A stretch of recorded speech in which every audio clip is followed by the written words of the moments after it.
Good morning!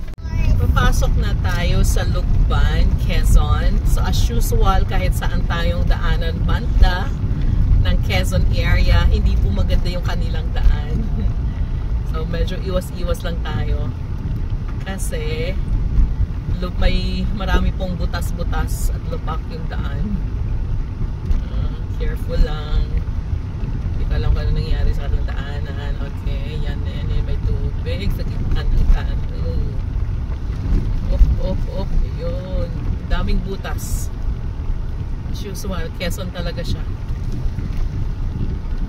Yabas Pagbilao Road, turn right.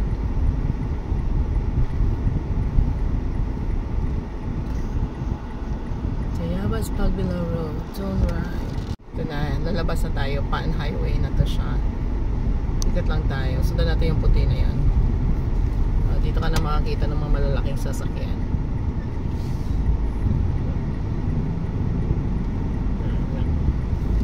Ito yung iniiwasan ko sa pagbiyahe. Yung may masakasabay kang mga malalaking sasakyan. Lalo na kung galing ng Maynila. Okay. Sa usual, Quezon Road. Medyo hindi maganda talaga yung daanan nila. Pero kanina dun sa bypass road, okay siya kasi bagong road yun. Pero yung mga luma nilang road katulad nito, talagang ano. Ito Pagbilao Road na to. Going to Bitokang Manok. Oh, Quezon. Ano tong daanan mo? Bali, about 300 meters away, mag-right turn na kami going to Zigzag Road. Kung gaano kaganda yung pangalang Zigzag Road, gaano ka-exciting din yung daanan ng ito. Sobra pangit talaga ng daan. Hindi mo may alam ano ba ito. Tulad sa akin ang lower ko ngayon, kasi dami kong dala. Ayan. Tiyan mo ang bagal nila. Ang sama ng daan. Ewan ko sino ang gobernador dito? Sino ba DPWH dito? Nananawagan po ako. Maawa naman kayo. Ilang beses na ako nagbabaylan. Wala talaga pagbabago tong lugar na to. It's just getting worse. Nasaan na ba yung budget ng DPWH na bilyones? Hanggang ngayon hindi nyo nakikita to. Hindi nyo alam to na may ganito tayong daanan dito. Yung napaka-importanting daanan nito. Grabe talaga. Ano to? Hindi niya ba alam to? Na may ganito tayong daan? Ay, nako. Pati malalaking truck, oh. Matagilid na kahit pa na pati mga malalaking truck. Ay, nako. Kahit malalaking truck, matagilid na. Kahit malalaking truck, matagilid na. Ay, grabe.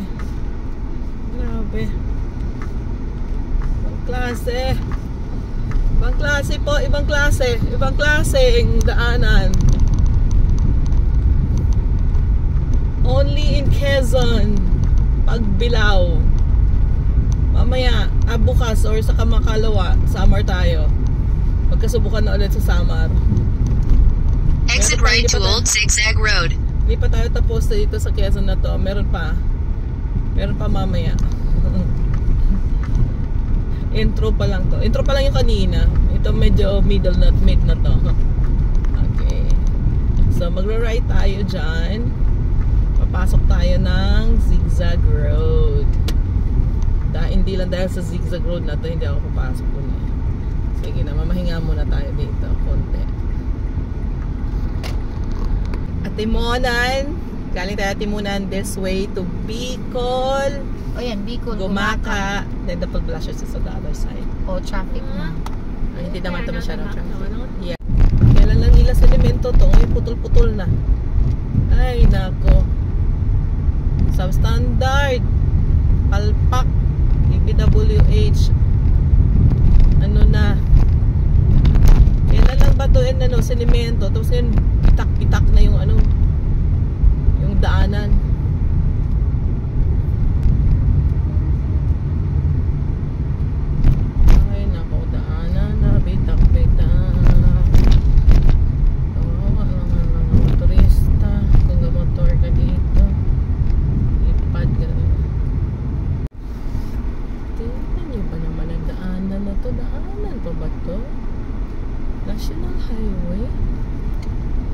siguro kinambali-bibot. Ang pangit-pangit yung daan mo. DPWH. Ano napapansin? Ay, nako. In 300 meters, magto-turn right po tayo. Makikita po ninyo dito yung ginagawang, hindi ko alam kung train ba to na ginagawa dito. Pero to be honest, taon-taon na to ba? Tagal na to. Grabe. Last year daan ko dito ganito. Turn right on Pan-Philippine Maharlika Highway. Balik tayo Pan-Philippine. Ayan yung posting malaki na yan. Para ganyan sa train pa Bicol. Pero hanggang ngayon ewan ko tagal-tagal ang project na yan. Napaka-slow ng project.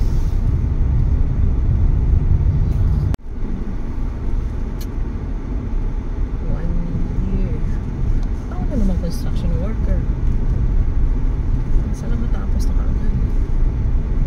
Kasi nagkakos talaga siya dito ng ano. Buti na hindi ba traffic na yun last year? Skyways. Yeah, last year sobrang traffic na dito. I think they're building the train. Skyways. That's for the train, I think. Para they will be trained to Bicol.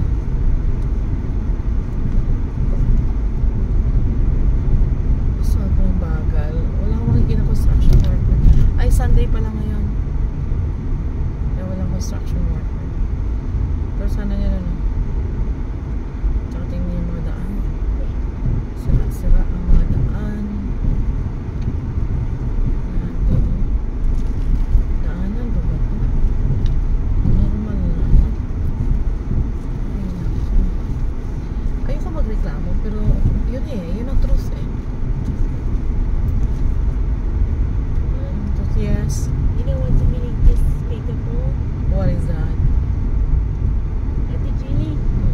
Wait, clipping siya. Ayun, natapos din. Pero kailan ba kaya? Sige, ano nila. Ayan, hanggang doon lang muna. Ito pa.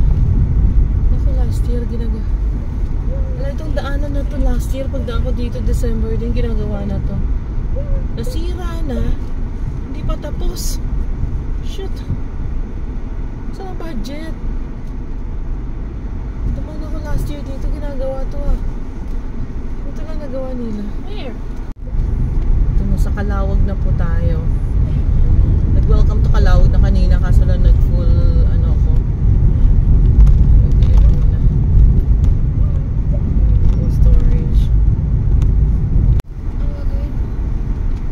Terrible yung daan. Walang lalim. Huwag niyong i-ano yung lalim.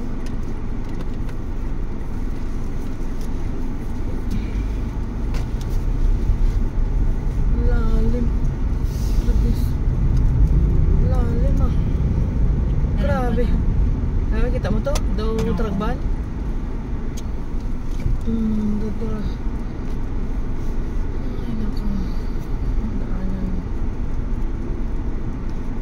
Ito po ay nasa Calawag, Quezon. Ang mga sasakyan ang bagal. Bakit? Sobrang pangit ng daanan. Oo. Kahit ito malaki nga, Gumagapang,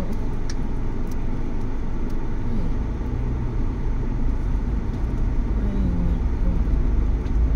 Tamo yan na daanan. Ano to? DPWH. Nasaan? After 1 year ko, nagbiyahe ulit. Di ko imagine na yung daanan nag-worst lalo. Kala ko magagawa kasi sabi nga sa government, build more, build better. Nasaan na yun? Kino-construct naman pala nila yung daan. Sana naman standard na. Hindi yung ilang buwan lang nagkaputol-putol na. Ay naku. Sana naman. Awa naman kay DPWH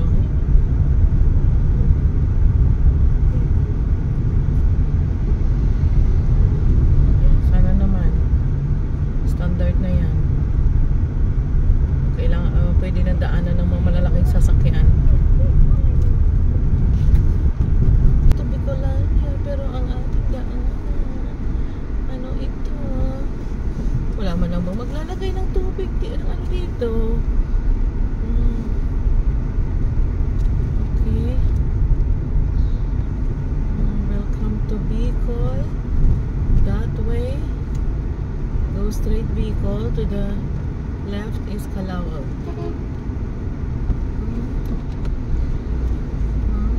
Tayo muna. Dadaan muna kami. Sandali. Dadaan muna kami. Give way.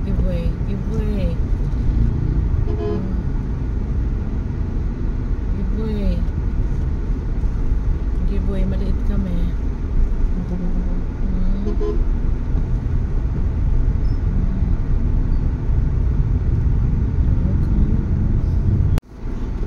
Bagal kasi tingnan ba naman ang daanan, no? 4x4 na yan. Three-wheelers na yan. Pero huwag ganun kasama ang daan. Three-wheelers na yan. Itong daanan na to eh. Grabe itong daanan na to eh.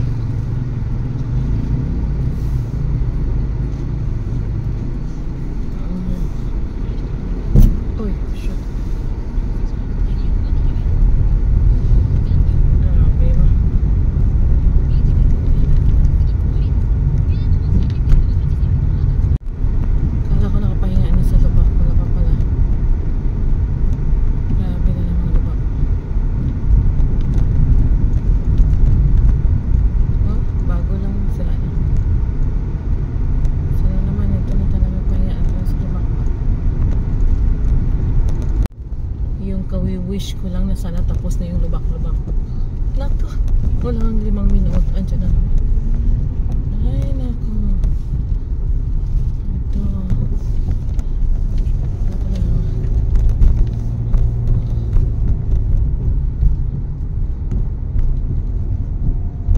Walang kasenso.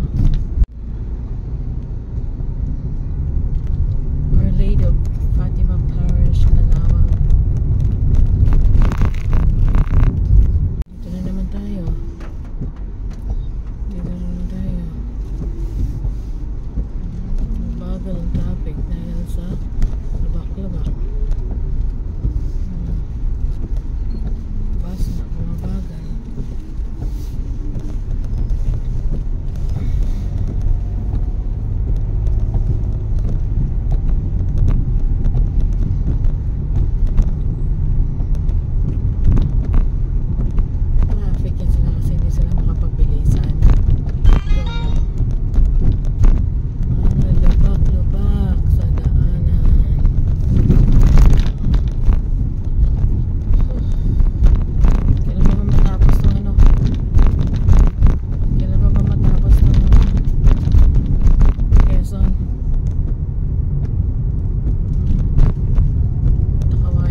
Ayan na nga, since Warsa's Road po tayo, tingnan ninyo po, naka-hazard po kami sa daanan, gawa ng nabasted po ang aming, nag-gutter po ang aming gulong. Ang gulong ko po ay bagong-bago, ilang araw pa lang nagamit, kasi pinalitan ko to siya bago yung plan namin na umuwi ng Mindanao. Palit po ako lahat ng gulong, pero hindi po nag-survive sa sama ng daanan dyan sa Quezon.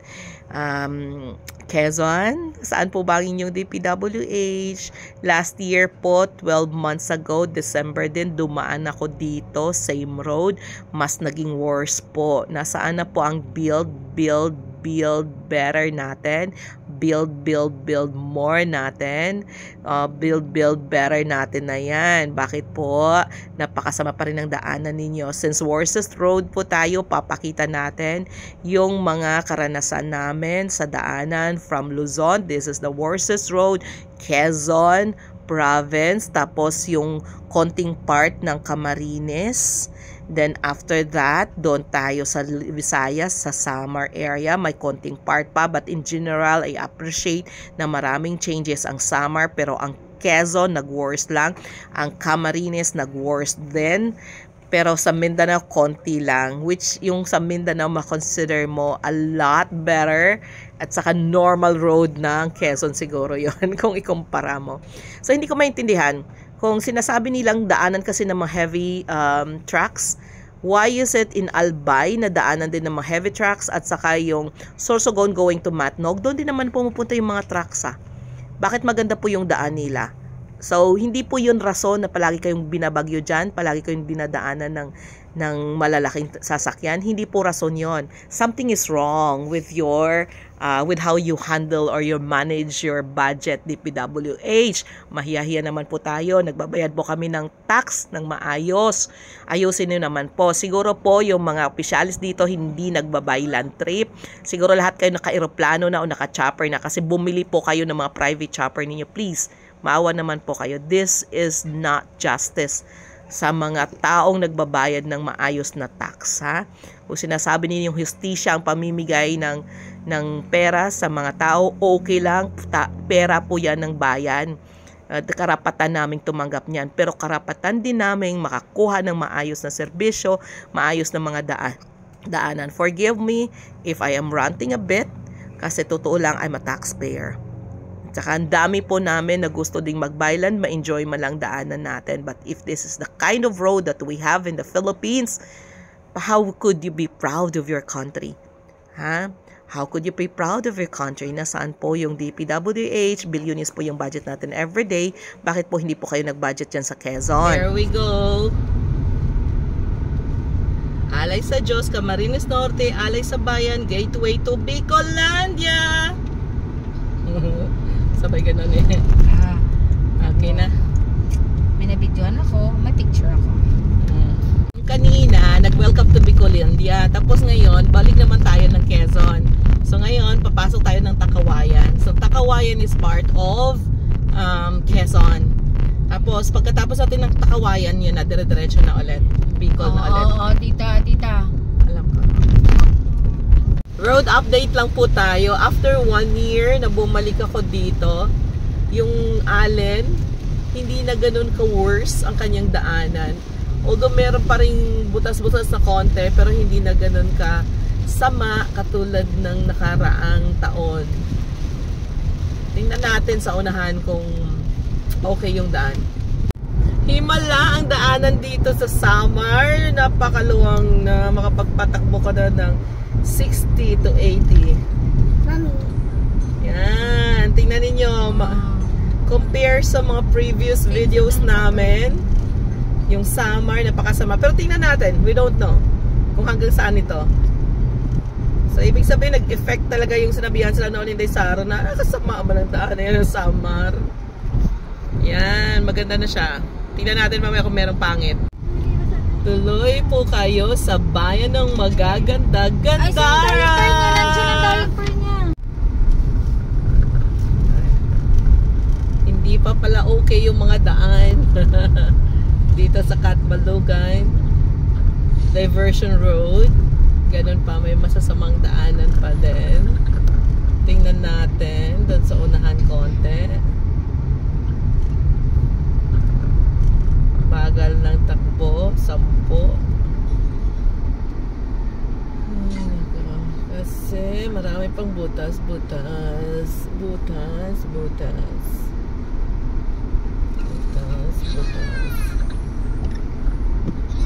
Hulog ka na. Okay, ha? Piyan ko lang. Yan, nakikita niyo po yung mga butas-butas sa daan. Yun. Oh, look at that. Talagang kailangan na talaga siyang taniman ng Pwede na siyang taniman ng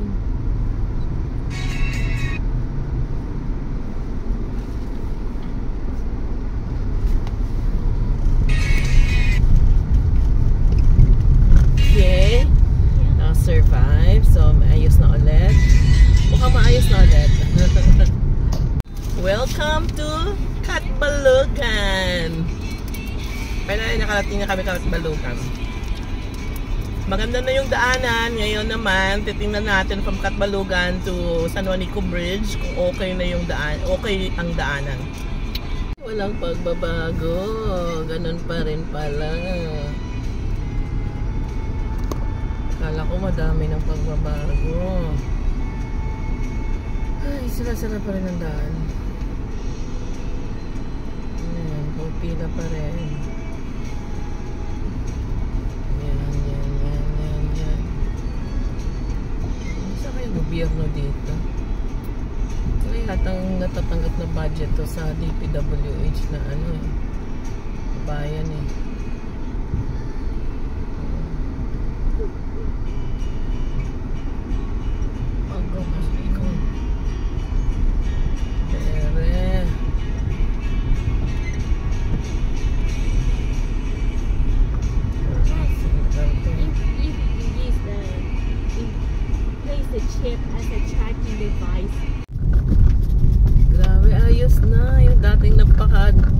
Pangit na daanan ng Southern Samar, yung mula Calbayog to Santa Rita.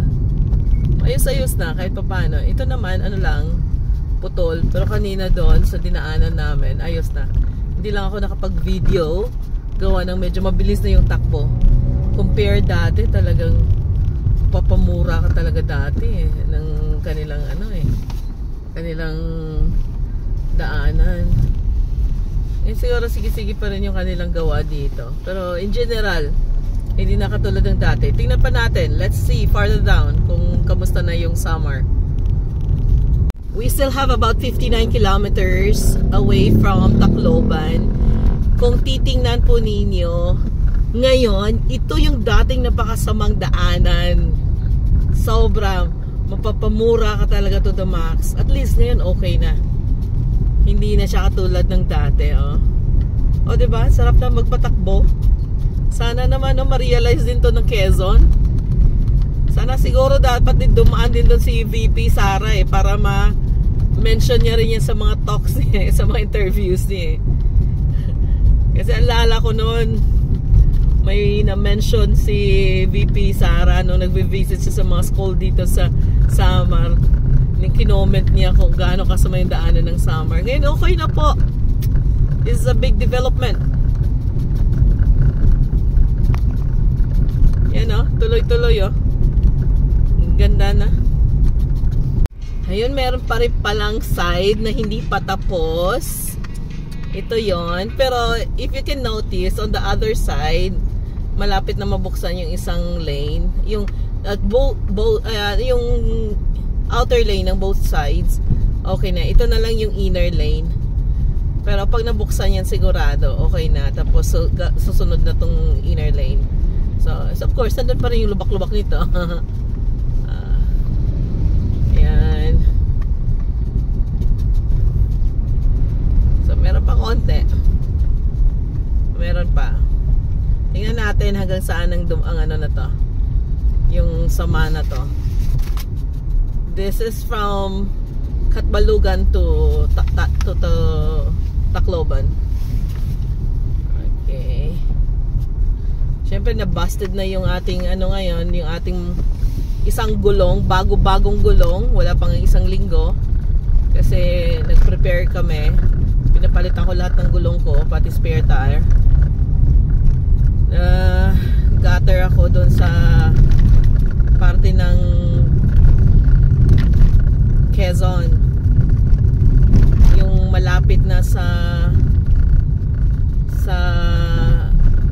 arko ng Bicolandia, ng Welcome to Bicolandia. Yun, doon ako na-busted. Kaya medyo bagal tayo ngayon. Kabili na tayo ng bagong spare tire, kaya medyo magastos. Kaya kailangan medyo careful lang sa daan para yung gulong natin ay hindi masira ulit. Okay. Ito. Kahit pa paano, sige pa rin yung yung construction. Kaya medyo okay na. I appreciate this development. Rather than katulad nung mga nakaraang taon na sobrang sama ng daan. Ngayon, okay na. Generally, okay na to. Nakasige-sige naman, nakikita mo naman sige-sige construction. Okay, may stop and go sign. Okay, at least may trabaho siguro yung mga tupad. There you go. Kung makita nyo sa dulo, okay na rin siya. Konting Sige, patayin natin. Tingnan natin ulit kung meron na namang maputol na daan. Yun. Video tayo ulit kasi dito may naputol na naman. Okay.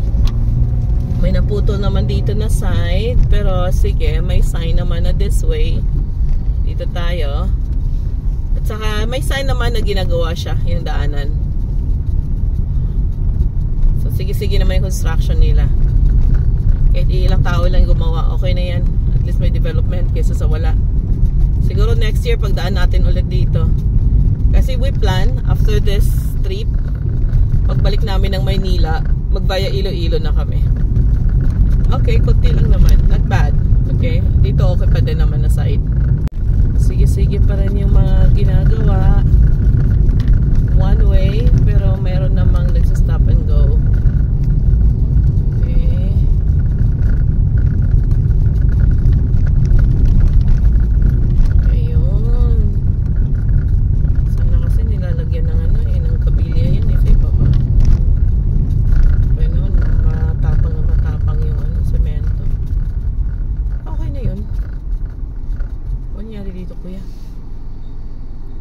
Sa'yo.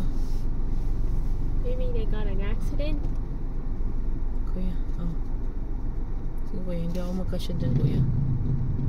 Kailangan mo kuya umalis. Maybe they've been caught in an accident? No, it's not. No, it's not. What's that, KK? Connor woke up. Ivana woke up. No. Hindi, she will sleep pa. Quiet. She will still wake up. She will still sleep. So, just quiet.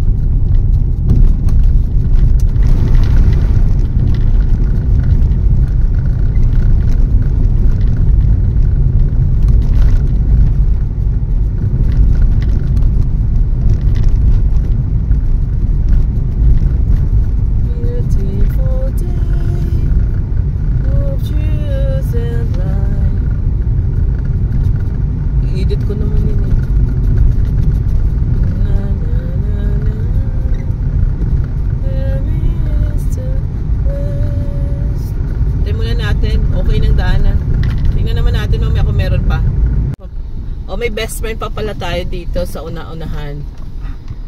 Okay na. So dahan-dahan lang tayo. Wala tayong magawa. Ganito ang daanan natin eh. Rough road. See?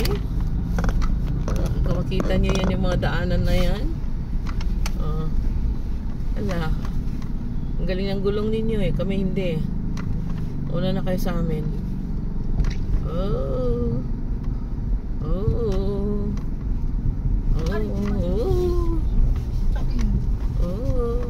Sino ka?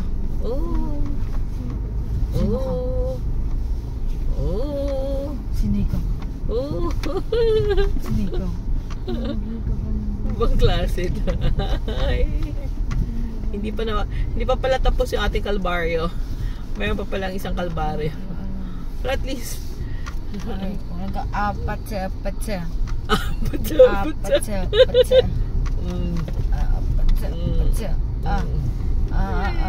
Already woke up now. Yeah. Nagising tuloy yung aming baby na kasama. Dito po to sa Nabong area. Pero maiksi lang. Hindi siya ganun kalahaba. So may mga putol-putol pa rin po ng mga masama na daanan. Dito nga na yan sa Pahog. Kasi malapit siya sa Pahog Elementary School. From Nabong, going down to Tacloban po tayo. Tingnan nyo. Kahit pa paano, tolerable naman siya. Hindi na makatulad dati na sobrang sama. Okay, matolerate pa. Kailangan mo lang, kaya mabagal ka lang. Sa ganyang klase ng daanan. Nakakadismaya lang ganitong daanan.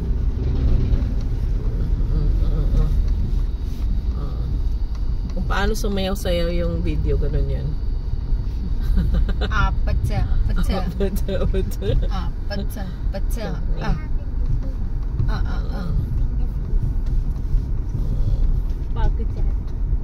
Tita Lex. Pagod na si Tita Lex. Kay Bana. Pagod na si Tita Lex kay Bana. Ayan na naman Kiki. Tita Kiki. Bana, say it. Ta? Tita Kiki. Yeah, I like the Kano. Why? The Kano. The Kano, the Kano, the Kano. Oh, sumasayaw po tayo. Dahil ang ganda-ganda ng ating daanan. Toink, toink, toink. Toink, toink, toink. This is what we called Rumbling road. This is what we called a legendary road. A legendary road for everybody. Okay.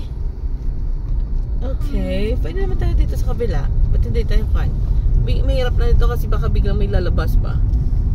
Oh, yan. Katulad niyan. May biglang lalabas dyan. Oh, pwede balik talaga tayo dun sa ating side. Okay.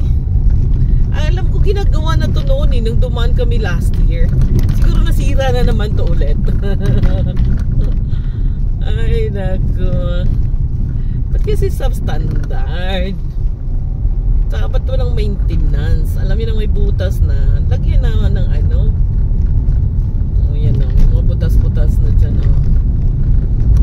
Yan. Yan. Pata. Okay, then.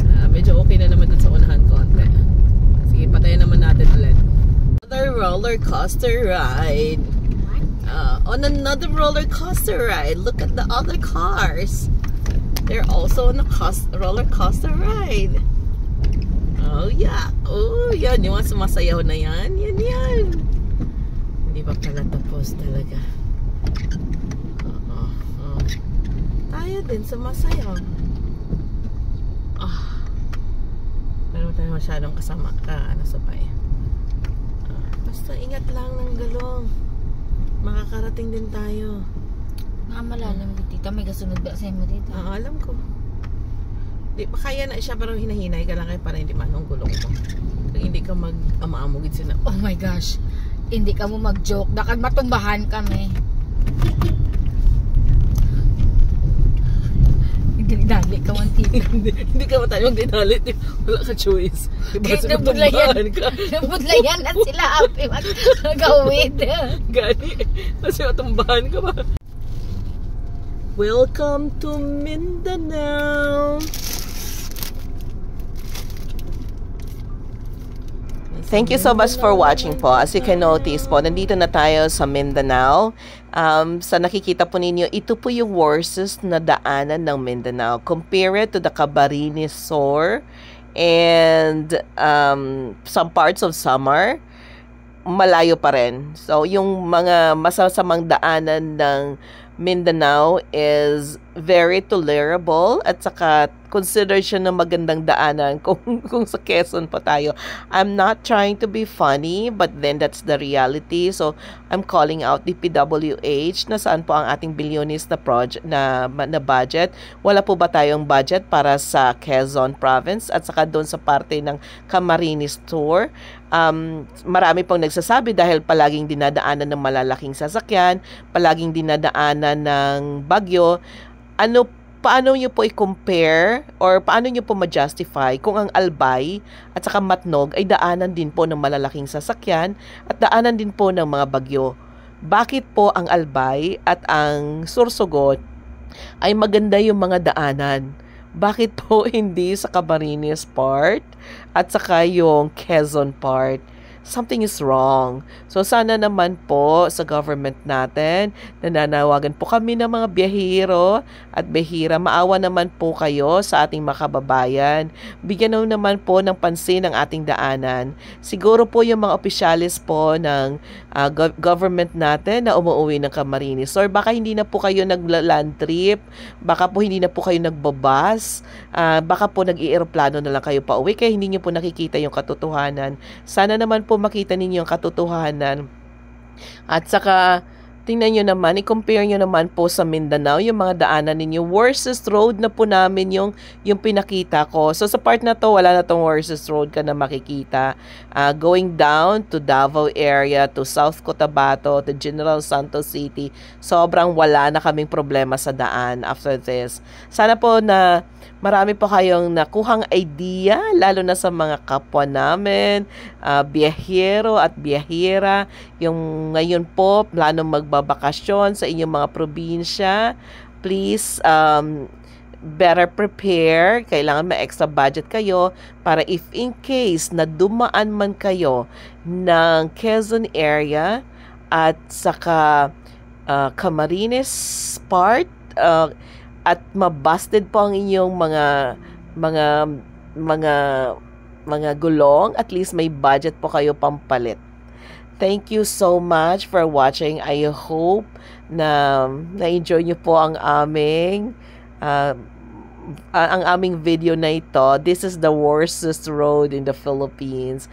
I will be uploading more of the things na nakuha po namin dito sa travel na to, pero this is not that will not be about the worstest road. This part of the video is just about the worstest road. Thank you so much. Please follow and subscribe. KK Guapa, Road to Recovery.